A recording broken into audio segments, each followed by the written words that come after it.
And we want to turn things over to our David Kaplan as well. We have been following what Matthew mentioned, a little bit of a drought conditions we've been seeing, but there is the potential for rain that could be coming as we head into the Thanksgiving holiday. Exactly. We have Fox 5's David Kaplan live with us here in studio. What exactly are you hearing? All right, so we've had a lot of conversations about the lack of rain, right. and Matthew just talked about how there's rain that is expected to come this Tuesday that could create a bit of a travel nightmare for some people. However, I could tell you that experts who are monitoring all things rainfall, they really need that rain to come. And we'll talk about why here in just a second. D.C. is one of the only areas where a large percentage of the population, this large, relies on one source of drinking water, and that's the Potomac River, an estimated 5 million people. But we're seeing the lack of rainfall create concerns, particularly about wildfires. This is fire from the beginning of the month. That's now contained, but there's another active wildfire just north of Lynchburg, Virginia, leading to some air quality alerts in the western half of the state. In our area, the National Weather Service issued a fire weather watch because of the dry conditions, windy weather, low humidity. Arlington County's fire marshal instituted an open burn ban for this weekend as a result of the concerns. As for water, I spoke with Mike Nardolilli tonight. He's the executive director of the Interstate Commission on the Potomac River Basin. He says river levels are low but stable. And while we're not likely to see any conservation notices or anything right now, a key reason for that is the time of year. In the fall, trees absorb less water and there's less demand on the system.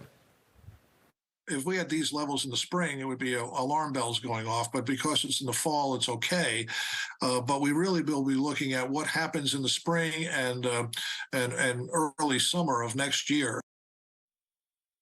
Okay, Nardolilli's confident that if the drought situation got more serious, there are backups and redundancies built in the system to help. They're monitoring that closely, though.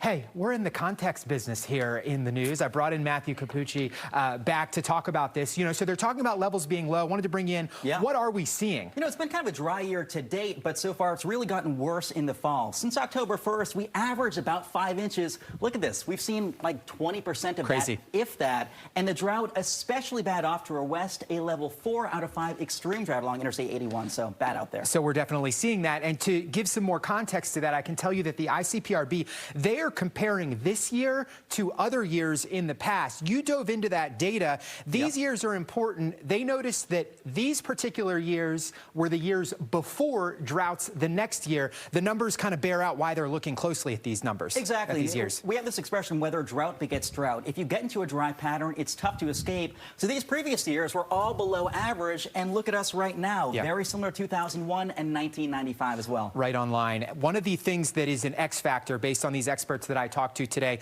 is also this idea that the weather is changing, that the patterns of the past don't necessarily imply the patterns of the future, and that's something that you and your field monitor as well. You're exactly right. It looks like a colorful chart here, but it's always down to the jet stream. Now, historically, we haven't really seen much of a change in terms of annual rainfall. We're still seeing just as much rain as we used to, but we get these longer wet patterns and longer dry patterns, and that is what we cause drought for. So, for example, the jet stream, which kind of influences our weather, is getting wavier due to climate change, and that's how we get stuck in these patterns. And unfortunately, that's something that's making the weather tougher to predict and making these droughts worse. It'll do so for quite some time.